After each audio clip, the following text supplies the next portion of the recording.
Volunteer with us at KPFT. Call 713-526-4000, extension 3. We're waiting for your call. You sure woman. And I miss my man too. Hey everybody, this is Glenna Bell, and you're listening to 90.1 FM KPFT Houston.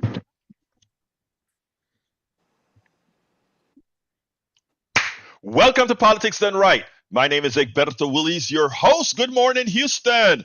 Good morning, Harris County. Good morning to the great state of Texas. And of course, good morning to United States of America. And we must not forget, good morning to the entire world and everywhere this 100,000 watt transmitter is penetrating your resources. Anyway, folks, we're going to have a great program for you today. And you know what? Before we get started, you know what we got to do? We got to go home and visit the two geniuses in the studio. Good morning, Howard. Good morning, Jack. How my peeps doing? Well, good morning, Egberto. We lost about half of your opening rap there because fingers had gotten into something and it wasn't going out. I could hear you in the headset, but the listeners couldn't hear you. So you got to say good morning again to everybody. Well, you know what? I'm going to say to everybody once again, good morning, Houston. Good morning, Harris County. Good morning to the great state of Texas. And of course, good morning to the United States of America. And not to be left out, good morning to the world and everywhere this 100,000 watt signal is 100,000 watt signal is making it to every corner. 100,000 watts in every corner of Northeast, Southeast, Southwest, Northwest Louisiana. And you know what? With the internet, we are all over the world. How are my favorite geniuses doing in the studio this morning? 100,000 watts blazing across America. It's KPFT Houston. I love that voice. I love that voice, man. Big radio announcer voice. Houston. Well, I think we're gonna let's do something that makes sense, like turning it over to Jack for some wisdom. Well, I just made a little definition of something that goes on. Colonialism, colonization, colonial. When you hear that term, this term is really a weapon of war. Rats. Where a country places an asset, people or property in a foreign land and wait for an attack on the sacrificial people or asset. So the colonizer can wage war for conquest or profit. It's always for conquest or profit. You know what? The funny thing about it is, and for me, it's sort of amusing because the way that we have made the people at the border seem, to be people coming to invade, to be people coming to do X, Y, Z, it's the same concept. And if we could get across to the world, not to the world, to our American brothers and sisters, that's not the case. Let's look at it from an intellectual point of view. There was colonization at one time, and there was nothing good about these colonizers for those who were colonized. Now, for those who were the relatives and friends of the colonizers, then hey, life was good.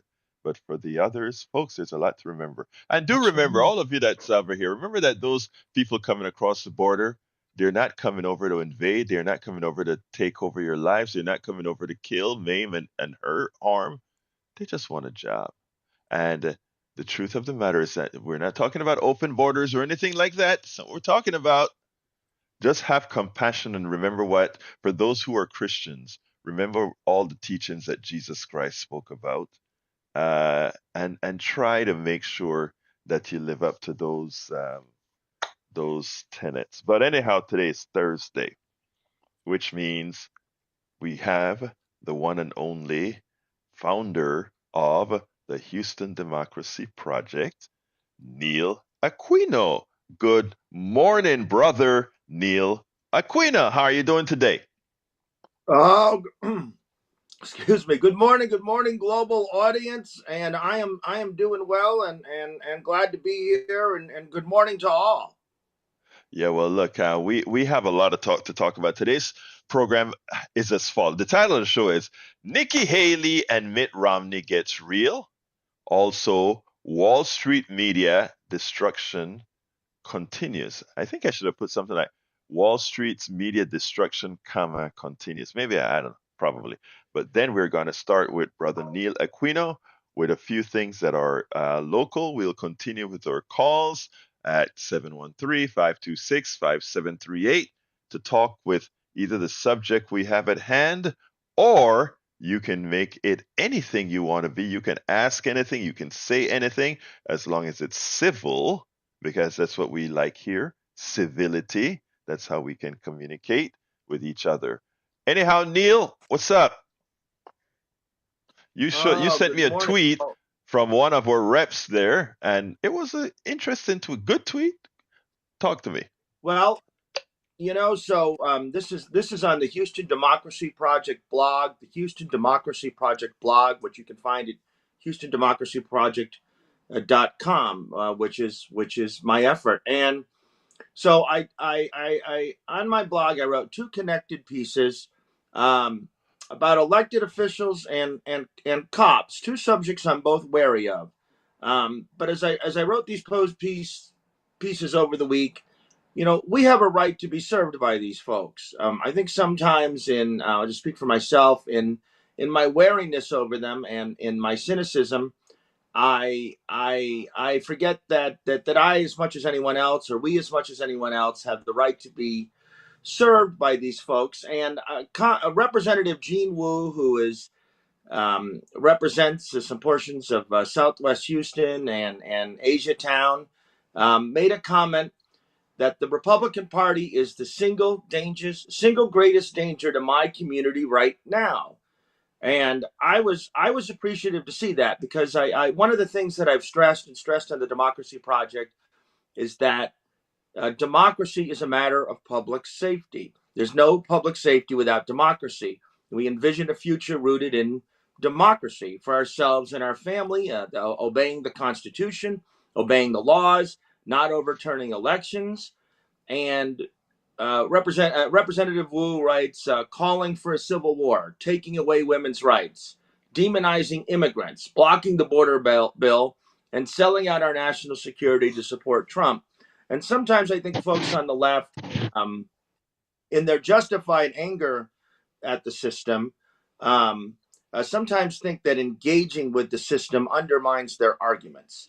I understand the wariness and the anger and all the issues and the international issues, but we can't forget that we have a right to be served by these systems, even if we don't believe in these systems. So, or are greatly wary of these systems. So, I was appreciative of Representative Wu's comments, and I think we need an expanded definition of public safety that includes democracy. And he's right. The greatest threat to our local community is the Republican Party and the right. And then the next post I made was connected to that. Let's hold on. Let's hold on from the next one, because what you said there is important, and I think it requires a little bit more discussion. But before we get started, I want to say good morning to Melanie Keelan from Barcelona, Spain. Great to have you here in the chat with us as well. Neil, when you I want to qualify something importantly to all our Republican and conservative listeners, because Joe, one of our frequent callers, says that many times we're talking, it seems like, he listens to the program and seems like you're attacking Republicans, et cetera, et cetera, et cetera. And I want to make a clarification. We don't attack individuals, uh, you know, individuals doing good things. I have a lot. In fact, I live in Kingwood. Most of my friends that I break bread with and I have dinner with and this sort of stuff, they are Republicans, and these are good people. The Democratic Party has a set of tenets. The Republican Party as well has a set of tenets, and they both also have a set of realities of said implementation of those tenets. Okay, and here's where I want to be very clear. Listen to what Neil said earlier. Many times, folks on the left are so this they're so mad at what is done under the auspices of the system that they pretty much want to say, you know what, to hell with it, we'll just do our thing. And Neil is saying we ought to remember that this system belongs to all of us and should be served by, we should serve it all, we should serve it, and it should serve us all. Now, Right. it is important to note, if we take a look at here locally in the state of Texas, Niels quoted what Wu spoke about. What is the clearest danger to all of us? And when we say danger to all of us, we're not just talking about dangers to liberals or dangers to those progressives or dangers to all these others. We're talking about dangers to all of us, whoever you are. When you have a irresponsible governor talking about secession, when you talk about an irresponsible Republican Party that is calling other Republican governors, asking them to bring troops into this state for some sort of a confrontational with the government of us all, the federal government, that becomes that becomes a something that can hurt us all. It's not a Republican thing. It's not a Democratic thing. Before you continue with your vlog, expand on that for me, Neil. Right, I agree with that. And Representative Wu, he says my community, so he didn't say just one party or one group of people. And it's an Right. exceptionally diverse community, and it's definitely a community with Republicans. And I'm sure he believes that he represents them all. So I think that's an important clarification, and the I think that's an important clarification. And I'm glad we brought up the border. I'm glad we brought up the continued federal standoff, which is an attack on the rule of law, and really in many respects not about immigration at all, as Governor Abbott is practicing it, but it's about lawlessness, about not following the United States Constitution. And 60 years ago, it would have been about letting black children into the school at Little Rock. So it's the same thing, or in 50 years ago, it would have been about negating Reconstruction. So it's the same theme over and over, and it's a threat to our civil liberties and our civil rights, and it's a threat to everyone because it diminishes everyone. So you're right to make that clarification. All right, let's talk about your second blog. So the second post was connected. So on MLK Day, the Houston Police Department sent a meme, a graphic. The time is always right to do what is right. Dr. Martin Luther King Day, January 15th, 2024. And they send this stuff out, and your first reaction is just to yeah, sure, but we pay for those services. We all pay for those services. Here in Houston, we pay about 40% of our city budget for these services, in addition to all the constables, sheriffs, metro polices, HISD, and ISD polices, and we have a right to those services. And a way that HPD could do what is right is to understand that there's no public safety without democracy. And Representative Wu's comment that the Republican Party is the greatest danger to his community is relevant here. The right is defying federal authority, politicizing the state police. That's a huge deal. If you look at explain that, because a lot of people simply don't know what you're talking about. That actually passed in Congress. SB what again? I forgot what the bill was, but explain. It's now law. Go ahead. Are you talking about SB 4? Yeah, I think that's what it is. Yes. Okay. So So SB 4, which was the state of Texas bill, greatly expands the reach of state police and of state police and of any municipal police department. It takes effect next month, and this is February. Happy February! So it takes effect next March. in March, and it allows any police officer to question you about your documentation status, and that's anywhere in the state. So that's Lubbock, that's El Paso, that's Midland, that's Odessa, Galveston, and of course, Mayor Whitmire wants to bring state police, the Department of Public Safety police, to Houston to police the streets. If you look at the tweets from the Department of Public Safety and from the so-called Texas Military Department, that's a real thing. They call it's the Texas Military Department, and it's DPS and the National Guard.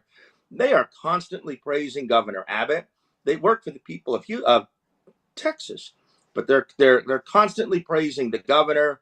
They're saying how federal authority or federal actions are wrong, and so these politicized state police.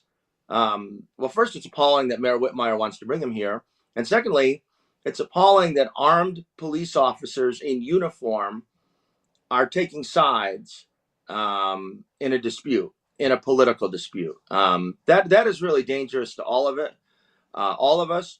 The state is also undermining elections. We're seeing this racial hate. So HPD, it sounds. I mean, it sounds in some respects like sure they're saying this, but you know what? We have a right to those services. People in Houston and Harris County, and this applies to Sheriff Gonzalez as well. People in Houston and Harris County have a right to be protected from extremism from the right. You saw those Nazis waving a swastika flag a few weeks ago from a Houston overpass.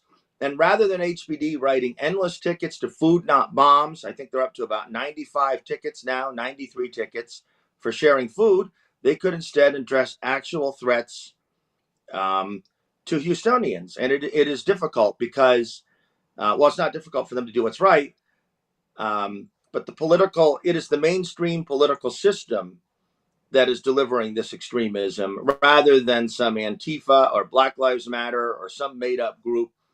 It's the mainstream political system, and law enforcement agencies should catch up to that. And we have a right to ask. We have a right to ask, You know, as it seems sometimes.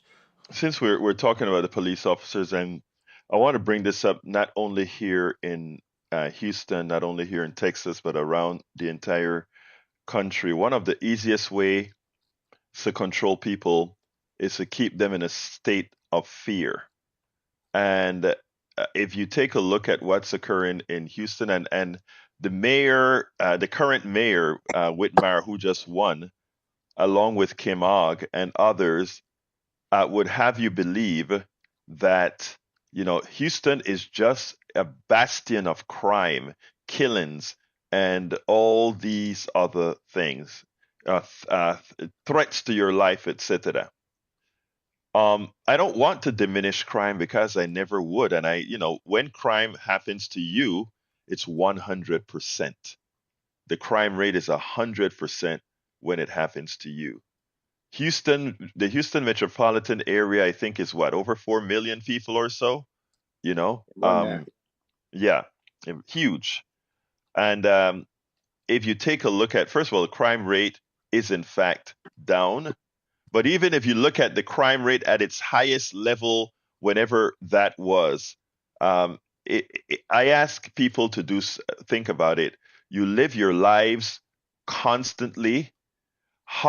When was the last time not only were you involved in seeing a crime, or was a crime perpetrated on you as an individual? And we have millions of folks here. Don't let politicians turn you into being scared of going anywhere because you see an incident on the news. It is bad for that person that it affected, but in the aggregate, our crime rate does not justify the current expenditures that we are making. I think Neil says 40% of our budget goes towards policing. Imagine if we took in the city, imagine if we took 10% of that and put it into the resources that cause criminality. Imagine if we started investing the money that we put into police right now to create programs that take that give people who are doing these crimes a reason to do something else. I'm not justifying crime at all. I'm saying crime, however, can be mitigated. And any politician that is just scaring you into spending money in cops and prisons and all these other things, including war, remember there is a fat cat at the other end of that, profiting from keeping you scared. Anyway, let's go to Donald. Come on in, Donald. Donald, you're hot. Hey, good morning. Okay, good Good mor- morning. How are you Good today? morning. I am fine, Donald. How are you doing, sir? Well, I think I've seen something on the news. They're going to get the body cam footage for the jailers and all that good stuff, and that's what they need, Mhm. transparency. Okay, there's something on the news lately about those two New York police officers getting jumped by the guys or whatever. Now, I don't know. I wait for the facts to come out. Right. So you always look at the bad apples in the bushel. The bad thing is it does give a negative view. And what is your definition of democracy? That's kind of what I want to know. What's your definition of democracy?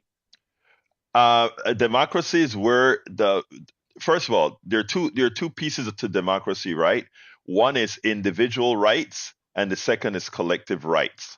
And the individual rights is created so that the will of the majority cannot harm the minority. So if only 10% of us want certain policies, etc., the majority gets its will, but there are certain policies that cannot be denied the minority because it is what we call an inalienable right. But that said, that's sort of putting it in a little fancy words. Basic democracy means that the will of the people is what we actually get done. The will of the people, of course, absent inalienable rights that cannot be controlled by the majority. Your thoughts, Donald? No, that's good. DPS has the right to be in Houston, correct? Correct. Department, yes, they do. I don't see any of them anymore. Used to, they were hot and heavy. I know they're mostly down at the border now, so our sources are kind of spread out. It's the tail wagging the dog is what they're trying to get under control, because Houston is in a county that's in a state that's in a country, correct? Right. True. Actually, Houston is in two counties, Fort Bend and Harris. Yes. So what are the cops not doing that this person is so upset with that they're not arresting anybody? I mean, they're doing a pretty good job. You get the cameras, you get the footage. I think we're going to be okay. But why is it always the sky's falling and it's horrible with anything that they're saying? Because they're speaking for their constituents, their whole group. And I don't think they've taken the vote on what he's saying. Okay, let me say, who are we speaking about right now, Donald? The one is it Bel Air or Chinatown or whatever, that the Dean Wu. Republicans Oh, biggest Wu. threat? Yeah. Now, I think Wu was making a general statement, and I think what we try to do here is expand on that statement. I mean, when we talk about what our governor putting us in danger, when he talks about bringing all these militias from these different states to come and concentrate in Texas at the border, and actually creating a crisis between state National Guards and the federal government. Those are the kinds of things we're talking about. Not following federalism as it is, as it is constitutionally correct. You want to add to that, Neil? Well, let me just address quickly two different subjects. The gentleman, he's referencing the cameras. So let me just quickly just source that. What he's saying is correct. This is from Axios Houston a couple days ago. The Houston Police Department and Harris County Jail are implementing new body camera policies. Police department body cams will now be on all the time. Officers are required to activate them, but even if they don't, they'll come on. And then, so that was HPD. And then by summer, all of the approximately 2,000 detention officers and law enforcement officers working in the jail, the sheriff's office. So that's what the gentleman is just talking about, and he's correct, and that there's a source for it. And then with DPS, and I don't know their body camera policy. I just have no idea. With the Department of Public Safety, I don't want Greg Abbott's police troops here in Houston. They were in Austin. Mayor Kirk Watson, another longtime moderate member of the state Senate with plenty of connections to the establishment, wanted them out. Initially, he wanted them in. Then he wanted them out because there were disproportionate arrests of Latino persons, and there were a couple of publicized incidents. DPS and Greg Abbott said no to his request to get him out. Finally, they did leave. I don't know if that's because they felt they needed the resources for the border or not. So, but we wouldn't have control of them. Whitmire thinks he'd have control. They would double cross him. Not that I trust him, but they would double cross him. They would then be able to enforce SB 4, with we just referenced. The mayor is saying that they would essentially be under Chief Finner. I don't believe that. HPD has said it doesn't want to enforce SB 4. It says it doesn't want to. And they're probably telling the truth. And then lastly, if you had the Department of Public Service troops here, you in a second Donald Trump term, as he discusses openly the Insurrection Act and sending police into cities, he's talking about it openly. Those DPS troops, not only would they be under Greg Abbott's command, they would be under essentially Trump's command. And I think it is really deeply misguided to willingly invite that stuff into your city. Donald? No, very good. I was calling to congratulate y'all. That's why I was saying about the body cam footage and everything. Because I watched it actually, this lady, I believe that you had on your program was on the TV show. Mm-hmm. Yeah. So, well, look. No, y'all explained it perfectly. I get your views, and that's great. Continue with what you're doing. And as always, Neil, pleasure to have you on. Thank you. Thank you, Donald. You have a great day, my brother. Take care, and you keep listening, keep calling. And Yes, don't sir, forget you also, wait, one thing. Remember, tell other people about this great station you like, KPFT. We want those listeners to come in. One thing, if Berto, if you want to get paid, I got to say a belated birthday to my wife, Brandy, because the check's in the mail. And then I know y'all are starting your fundraiser this week, correct? Yes, we are. Yeah. So, and it is in for your program. So thank you very much for what you guys do, and y'all have a great day. Hey, thank you for contributing to Politics Done Right. You have a wonderful day, my brother. Have a good one. Take care. All right, let's go to Harry. Harry, come on in, my brother. Good morning, Brother Eberto. Good morning to Howard. Good morning to Jack, and good morning to your informative political guest, Aquino. Neil Yes. Aquino. I love the comments. I love your comments that you made about and informing the public about those cameras in the prison system here in Houston with the cameras. That's people need to know these things. There's two things I wanted to talk about. The first thing, I wanted to finish off that story yesterday when you were talking about unions and what happened with me at UCSF. Toward the end of my tenure there, unfortunately, with that UCSF, there was a guy that got hired when I got hired in 2010. There was a guy that got hired 3 months after me, and then about a year. I think toward the end of 2011, they were thinking about hiring one permanent position. I got called into a meeting with my boss that hired me, Sue Vega, and her subordinate, Sabina Bakhtamova. They told me I'm in competition. So then they decided to hire the other guy, permanent, that got hired 3 months after me. Then they hired a guy a year later, and about 3 or 4 years later, they hired him. At that point, I'd been there 5 years, so I got passed over again. And as I was telling you yesterday, Berto, I fought to try to keep that job. I fought with my union.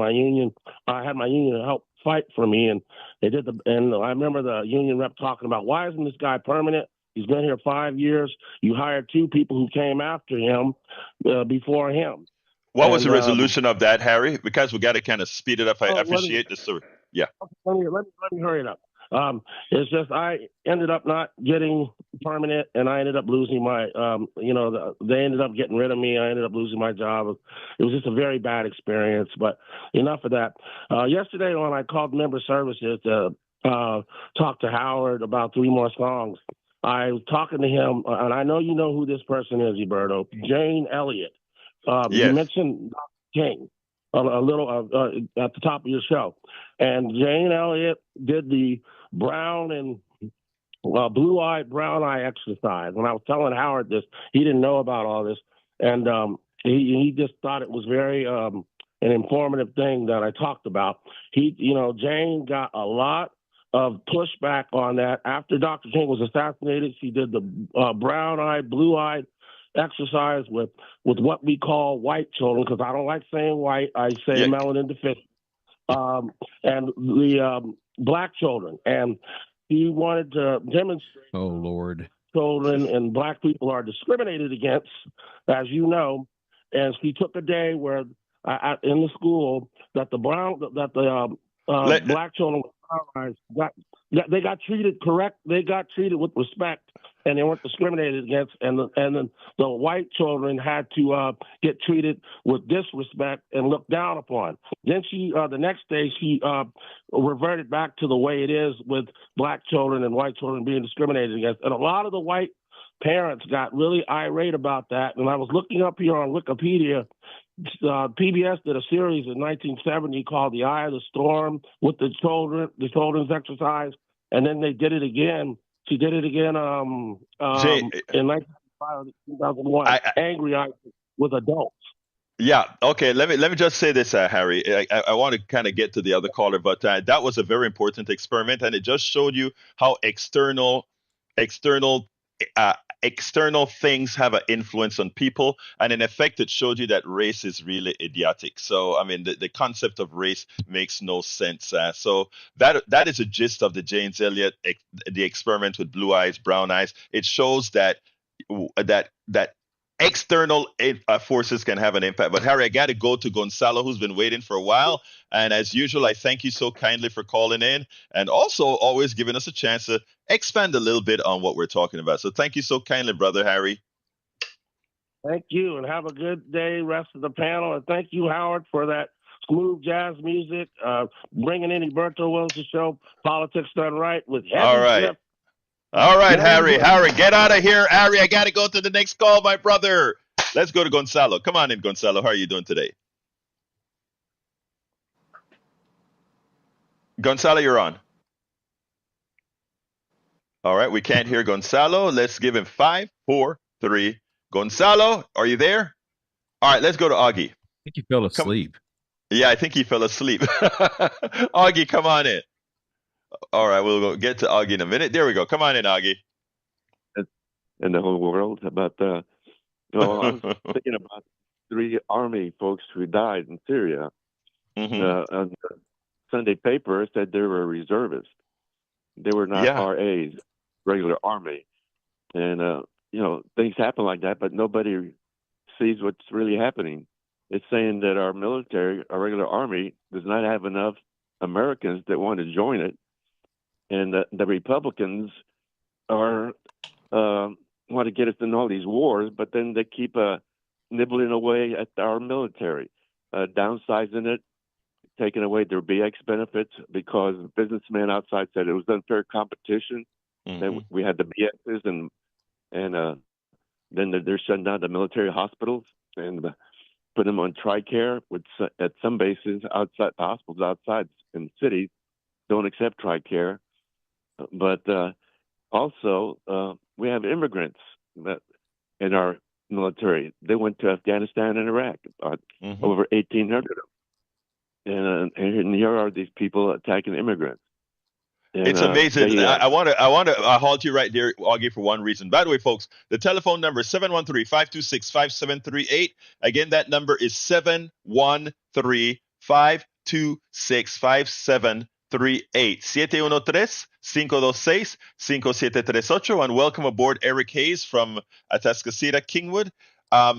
When you talk about immigrants, that touches home for me as far as immigrants serving in the United States military, because a lot of Panamanians, when during the Korean War and the Vietnam War, while the United States have had issues with getting people into the army, it was very easy for Panamanians to get green cards to come over and serve in the United States military. And a lot of Panamanians came over to the United States, to go ahead and serve in the military. And after they were done serving, they could stay here. When it comes to these three reservists, etc., that is so true. It is the people who are trying to send us to war too often, their kids don't go to war. In fact, Donald Trump said he would disown his kids if they ever signed up to serve in the military. That's what the former president of the United States said. He would disown his kids if they tried to serve in the military. You're so right about honoring our military, Augie, and recognizing who they are. Because you look like you wanted to say something, Neil. Yeah, no, I just want to just briefly build on what the caller said. That Augie, the three yes. of them were the Augie. Excuse me, I'm sorry, Augie. The 718th Engineer Company, all three. The 718th Engineer Company, a U.S. Army Reserve, as Augie said, unit based out of Fort Moore, Georgia. Two were women, one were men. All three. One was a man. All three were black, and these these are the folks who sustain our military in many respects. Frequently, they're called the least patriotic or criticized, and these are actually the folks signing up. These are and these reservists were sent, and it has been. And there's been some stories in the New York Times about some anger in Georgia about this, and just what Augie's saying, that these are the people who do sign up and bear the sacrifices, but then are criticized as non-American or the least of Americans.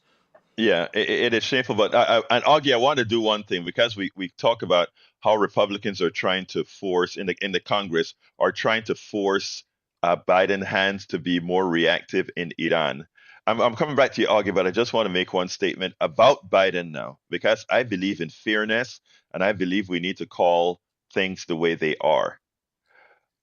A lot of our war stance right now is because of the policy stance of Biden with Israel, because we are really doing a number with what's going on in the Middle East right now that we better get out of as fast as we can. Anyway, talk to me, Augie. Yeah, and that's another thing about how Republicans claim to make everything political when we use the legal system against them. By that way of thinking, that means everybody in jail and in prison is in there because of their politics, not their crimes. Yeah, we're not going against Trump because he's a Republican. We're going because of his crimes and the things he's committed and said. And it's funny how these people who claim to follow Christ dehumanize and devalue other people who don't think like they do. And they want to push the Ten Commandments on us instead of that's where Moses came in off the mountain, instead of the Beatitudes where Christ came in. And the Beatitudes, they tell you to love one another and all that, but Republicans don't care about it. Exactly. I mean, we have to start living up to what we claim, and that is a very, very hard thing. We have to live up to what we claim. Anyway, anything else, Augie, before I go to my first video of the day? All right. Well, people, you see what's going on. You got the eyes, but you're not really seeing it. You're seeing what you're being told, not like people complain about why we got so much literature for the Republicans in the last election. Well, that's because money paid for it, And like I said previously, what are you doing about it? And like Jeff said, don't ask what your country can do for you. What are you doing for your country? And that's about it. I think I'm going to leave it right there with you. Thank you so kindly, Augie, because that is so true. What are you doing? And that is something, Neil, that we talk to people about all of the times, right? And that's why I love what you do. You just out of the you saw a lot of things happening here in Houston and otherwise, and you decided to do something. You knew you could play your part, and that's why we honor what you're doing with the Houston Democracy Project. Why? You are one individual citizen who said, I want to make a difference. And all of us in some form can make a difference. Let's go to Joni. Come on in, Joni. How are you doing this morning? Good morning, Egberto. I'm not sure I'm going to be able to keep you on the line because where I'm driving.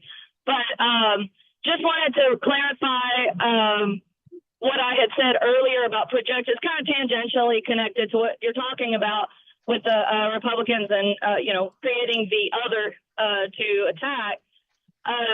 Projection versus reverse attribution. So reverse attribution is not the official term. It's a term that I might have even been coined by a woman who was presenting on KPFT during a fundraiser a few years ago, and I thought it was brilliant.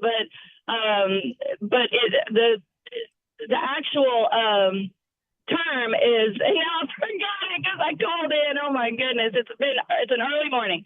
So no problem. It's called like attack in a mirror or something. Like if you look up attribution or attack in a mirror, attack is not the word, but it's aggression in a mirror or something like that. And it's a term that's been used throughout history since like World War II to describe what people do when they're gearing up for genocide. They want to demonize the other, and as they are attacking, as they are threatening violence, they attack based on what they themselves are doing, and they blame the other side for doing that. Example would be the Proud Boys. I can't remember his name, but the Proud Boys, one of the major players in that, saying, so the anti-fascists and the liberals are threatening us with violence and attacking us, and we have to stand up and protect ourselves from the liberals and the progressives and the anti-fascist. So he's the one that's threatening people, attacking people, and yet he projects on or puts that onto the other. But projection is unconscious. So anyway, I just wanted to clarify because I wish I would have had that. Would have been better if I would have had the actual term. But I will email that term to you at some point and let you know what I'm talking about. But it's very important because it's gearing up to justify genocide is what it said in Wikipedia page that I looked at. Joni, I understand exactly what you're saying, and that is what we have to come out against and make sure that people are aware of. A lot of times when things are occurring, people are not quite aware of it until after the fact. And what you're saying is trying to get it to the point where people can say, hey, be careful of the reverse reflection or whatever it is, a word that you're going to come up and right. It's so important that we see that, because don't allow them to let you hate on your brother and your sister, because remember where it actually is coming from. It has an ulterior motive, and that is something we talk about a whole lot here, and we'll continue to talk a whole lot about, Joni. So thank you so kindly for your call. Anything else you want to say before we go on to our video? That's it, Egberto. I will email you the actual term. Thank you. Thank you. Have a wonderful day. Anyway, folks, it seems like Nikki Haley is smelling something. Nikki Haley is doing something that very few of our brothers and sisters on the right side of the aisle is willing to do. I want you to listen to this, and then we'll take it on the other side. This is her at the Breakfast Club. You have to wonder, what would it have been if all the Republican candidates went after Donald Trump the way that we see Nikki Haley doing it? Check out this snippet that was actually put on MSNBC from the Breakfast Club.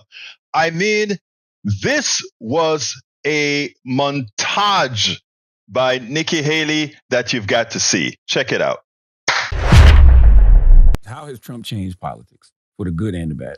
He's made it chaotic. He's made it self-absorbed. He never talks about the American people. He put us $8 trillion in debt in 4 years. He never talks about what we're going to do to get this wasteful spending out of the way and get our economy back on track. Yesterday, he said that the reason the stock market was good was because of him, because people now think he's going to win. I mean, Americans aren't stupid. They're not. But what we do need to do is see reality for what it is. He now wants to raise taxes on every American by putting a 10% tariff. And he's just toxic. He never talks about law and order in this country. He doesn't talk about these wars. It's not normal for us to have wars all over the world. And you're sitting there talking about court cases and calling people names. He can't win moderates. He can't win independents. He can't win suburban women. We can't be okay with two 80-year-olds running for president. Both these fellas put us trillions of dollars in debt that our kids are never going to forgive them for. At what point do we not say, you know what? Maybe we need to go with a new generational leader. Do you think Trump mocking your birth name was racist? We'll let Donald Trump sleep with that all he wants. Oh, he don't care. He sleeps very good at night. And then that's why we need a new president. Chaos follows Donald Trump. He never talks about how we're going to get our kids reading again and go back to the basics in education. He lost in 2018. He lost in 2020. He lost in 2022. How many more times do you have to lose before you say, you know what, maybe that's not the guy? I've said this to the Republican Party a million times. Republicans have lost the last 7 out of 8 popular votes for president. That's nothing to be proud of. He never talks about securing the border unless he's saying stop it because I don't want it to happen until the election. Now, I think it is a mistake for Trump to say, I don't want anything because it'll make it harder for me in an election. Something needs to be done today. 75% of Americans are saying they don't want a Trump-Biden rematch. The majority of Americans disapprove of Trump and disapprove of Biden. He's made people dislike and judge each other. The president should have moral clarity and know the difference between right or wrong. We can't be a country in disarray and a world on fire and go through 4 more years of chaos. We won't survive it. Do we really want to keep going in this direction? Do we really want all this chaos? Because no one feels safe. How many more times are you going to let him lie? You know, there's not much more to say. Nikki Haley simply annihilated Trump. And you know, the things that she said, quite obvious, but linearly, how can any Republican see that and then say, you know, I still want to get Donald Trump. My God, what she's saying is true, but I still want Donald Trump. Hey, if that gets penetration, this clip gets penetration, and the people that see this clip still want a Trump, wow, that says more about them than it does about Trump. Exactly right. Exactly right. Before I go to Johnny, had you seen that clip yet, Neil? I hadn't seen that specific clip. I had heard all of those. I have heard all those things. I'll just say there's one more piece that Governor Haley, former Governor Haley, could say, is that for Republicans who are never Trumpers, they need to make a decision to vote for Biden, or if Trump. It seems that Trump is going to be the nominee. That's how it seems at the moment. And so the next part of that is to do what Congressman Kitzinger from the January 6th committee, or Lynn Cheney, is saying, that I'm going to vote for Biden. If it's all that bad and our democracy's at stake, you can vote. That's what some of these Republicans are going to have to decide to do. And those are the conversations. And I think, believe it or not, Neil. Yeah. Neil, I believe people are, to laugh when I say it, but I'm starting to reevaluate what I think the outcome of the 2024 election is going to be. And mark my word now, I think it's going to be a landslide. I want to welcome David Funk. I want to welcome Shakula Hairstylist. I want to welcome all the newcomers to the chat. Let's go to Brother Johnny. Come on in, Johnny. I hope you can hear me okay. Yes, I can, sir. I was responding to Magic earlier when he asked me how I was doing.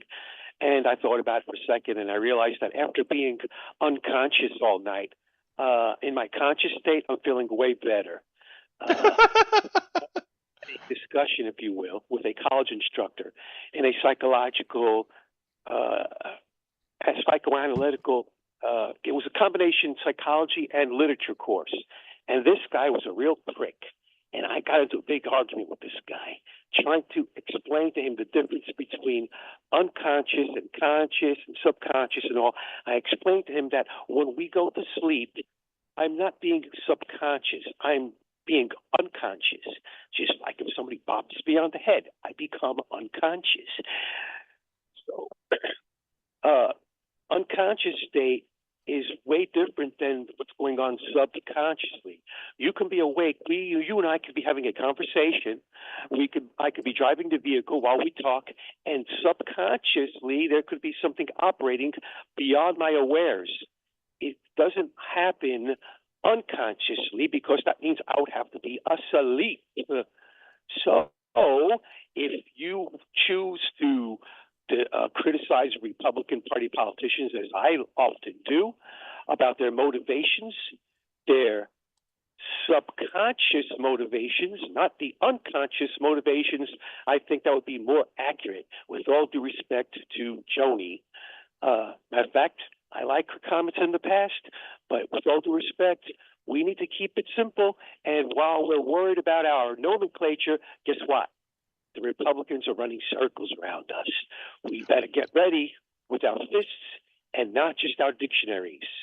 That's all I have. Joni had an important word that I wanted her to get out because I think we need to understand that concept that she's talking about, Johnny. But I hear you with the consciousness, etc.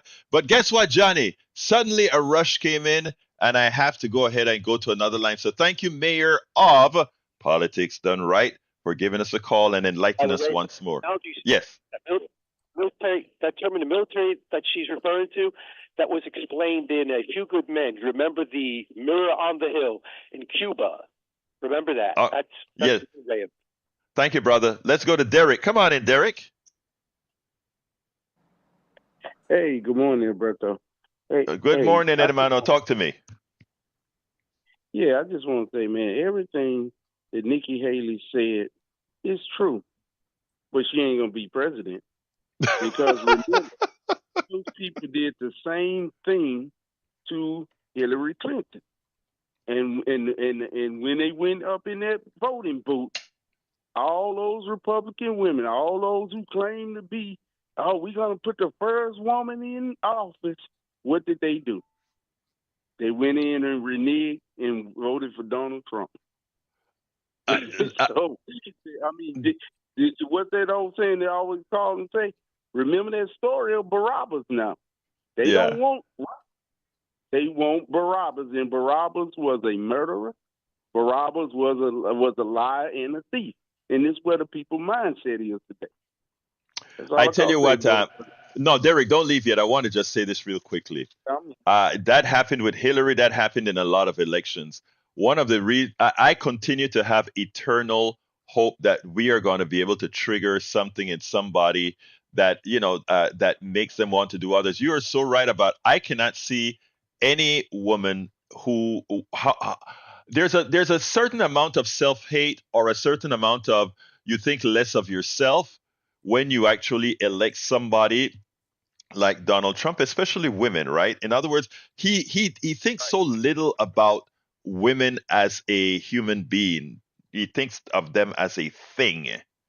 And for you to still vote for that, it says something about what we have to do as far as making ourselves more, have more faith in ourselves, have more pride in ourselves. But, I think this time is going to be different. And that's why I said I'm predicting a landslide in 2024. But Derek, thank you very much for calling, my brother. You think so, Alberto? Now, like I say, man, look, these people, man, it's been men over this country for well over 200 years. Right. Jacking it up for over 200 years. I wouldn't mind a woman president. I hear that too, man. I hear you. And, let me just say, I'm going to say a little something like our network right now that you're on right now is now it's going to be run by a whole lot of women. And you know what? I told one of them yesterday, I said, man, I can't wait. because you know what? It makes a difference. Thank you, my brother. Thank you. Yeah. Bye. All right, let's go to Brian. Come on in, Brian. How you doing this morning, sir? Yeah, I'm doing fine. You know, years ago, right after Melania Trump was first lady, there was a big headline on the news. It said, Melania Trump orders tree cut down. Okay. 105, 150-year-old Spanish oak. And the Obamas gave out the saplings to, you know, the French president and all these people throughout the world. And this tree was, you know, watered by slaves. And it went on and on and on how good the Obamas were and everything else. And it took about 25 paragraphs to find out the tree was effectively dead and dangerous to anyone that walked around it. But the headline was Melania Trump cuts down 150-year-old tree. Now, that's the headline grabbers, right? You have to read the article. Nobody reads the article. Now, Amy Goodman had a short thing many, many years ago, how a police officer in New York City shot an unarmed black man during a traffic altercation. It was a developing story, and we would get back to you as soon as possible. Well, guess what? The police officer that shot the unarmed black police officer was also black himself. The man was acting in erratic behavior, acting like he had a pistol. The off-duty police officer shot him. Hey, Brian, first of all, Brian, I'm at a dead stop now, but let me just say this. You are right, and I want you to talk about it tomorrow because I want to take up exactly what you're talking about. Let me just say you're right, okay? What I'm here for is opposition thinking. That's what All I'm right. here No, for. no, but that's not opposition thinking. We believe that too, brother. But we talk later, Brian. Take care. Anyway, folks, let me throw this right back to the studio. We're at a hard break. Come on in, Howard.